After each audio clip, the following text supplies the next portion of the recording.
about this? Yeah, I remember when we were children, we asked about our nationality and then about our names. But in fact, originally people used to ask, where are you from? What village are you coming from? So nationality as it is wasn't important so much.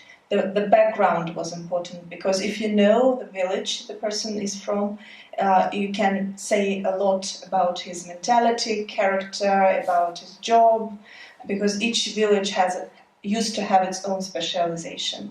There were gardeners in one, there were goldsmiths in another, there were carpet makers in the third, and still there are still some craftsmen centers there in Daguestan, which still exist. So it was very important to know, and even the fact that you are living on the top of the mountain or in the vale, it also mattered, because if you're on the top, you control all the landscape below, and so you have bigger advantages, and you're more rich.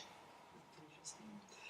Just out of curiosity, do you think, for instance, that your books are people from Avarik, because you are Avar, right? Yes, I am. So people from the Avar ethnic group are more prone to read your books than, I don't know, people from Black Tea or Lesgin or so on, or it doesn't matter at all?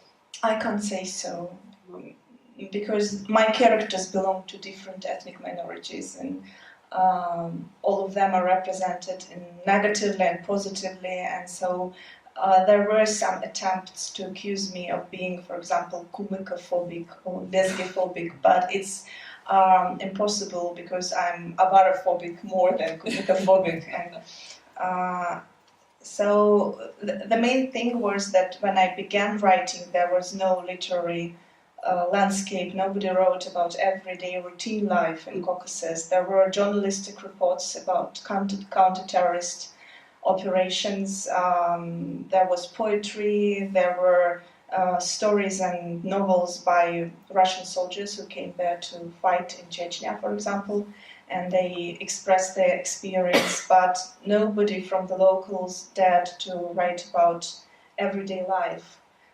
Maybe they were ashamed of it, maybe they thought that it's not so important or interesting or for others.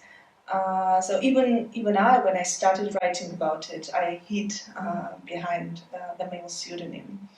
And it was a sort of experiment which went successfully eventually, and I proceeded on this field.